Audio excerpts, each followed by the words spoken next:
अस्सलाम वालेकुम नाज़रीन, खबर की असल खबर के साथ समीर कुरैशी आपकी खिदमत में हाजिर।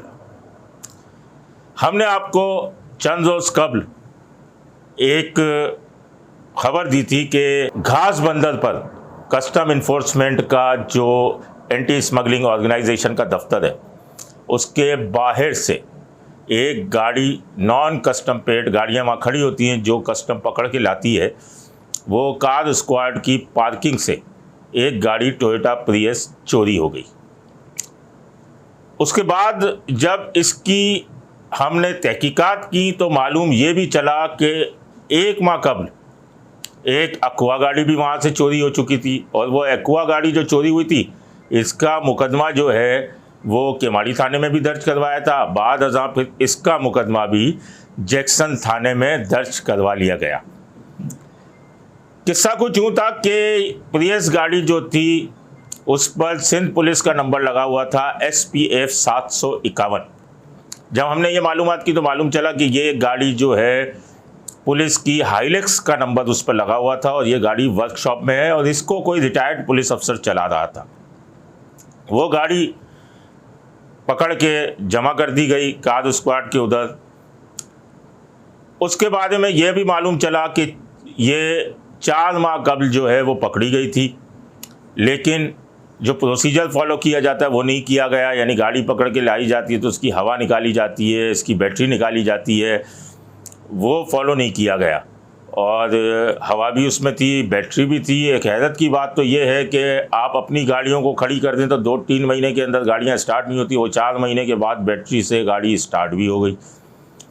एक्वा गाड़ी भी ऐसे ही गई थी। वो एक्वा गाड़ी जो थी वो भी इसी तरीके से ही पकड़ी गई थी और चोरी हुई थी, इसी तरीके से यहाँ से गायब हो गई। इस खबर के बाद कस्टम के आला हुक्काम में सख्त खलबली मच गई थी और कस्टम के 2 अफसरान समेत 15 अहलकारों को ऑफ ड्यूटी कर दिया गया था। छानबीन हुई। छानबीन के बाद उसी पिछले केस से, एक्वा गाड़ी के केस से पुलिस ने वो छानबीन की तो उसके अंदर एक बयान तारिक का आया था। जो तारिक से बयान लिया था, वो तारिक जो है वैसे तो कस्टम में माली की हैसियत से काम करता है, लेकिन कस्टम के अफसरान ने उसे क्लर्क की हैसियत से बिठाया हुआ था। तो उसका तहरीरी बयान जो हमारे पास पिछला वाला जो आप देख सकते हैं कि चल रहा है, उसमें ये आया कि वो गाड़ी को साफ़ करके और उसकी चाबी उसने गाड़ी को एक जगह से दूसरी जगह पार्क किया अफसरान के हुक्म पे, और चाबी जाकर वहाँ रख दी जहाँ पे सारी चाबियाँ रखी जाती हैं, और उसके बाद वो चाबी गायब हो गई। कैसे गायब हुई ये नहीं मालूम चला।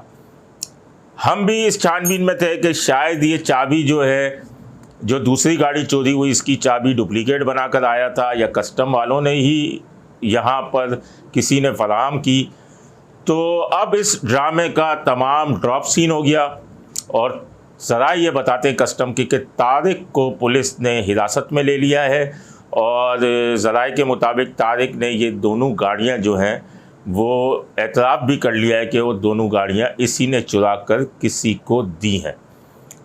कस्टम के अफसर ने हमें बताया कि ये गाड़ियाँ कोई 5 लाख या 8 लाख रुपए के एवज़ दी गई हैं, लेकिन तस्दीक हमारे पास पुलिस की जानिब से नहीं है। लेकिन कस्टम के अफसर का ये कहना है कि ये इतलात हैं कि ये गाड़ियाँ उनको दी गई थी, और इसकी तारिक की जो तमाम चीज़ों का ज़िम्मेदार है।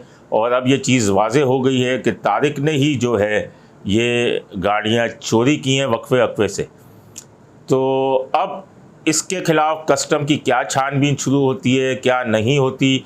लेकिन सबसे पहले ये तमाम चीज़ें वाज़े होने के बावजूद जो 15 अफसरान, जिसमें IPS हक नवाज़ थे, दानिश रफ़ीक था जो PO प्रिवेंटिव ऑफिसर दानिश रफ़ीक था, और उसके अलावा 13 सिपाही थे, उनको अब तक बहाल करने के कोई अहकामात सामने नहीं आए, और वो इसी तरह ही जो हैं वो ऑफ ड्यूटी हैं। तो सबसे पहले तो उन्हीं को, जब ये सारी चीज़ें वाज़े हो गई हैं, मामला तय हो गया है, तो उन 15 अफसरान और एहलकारों को बहाल कर देना चाहिए। इस ज़िम्न में मज़ीद भी सनसनीखेज़ इंकशाफात सामने आते रहेंगे, जिससे हम नाज़रीन को आगाह करते रहेंगे। अपने होस्ट समीर कुरैशी को इजाज़त दीजिए। अल्लाह निगहबान। Z110 न्यूज, खबर की असल खबर।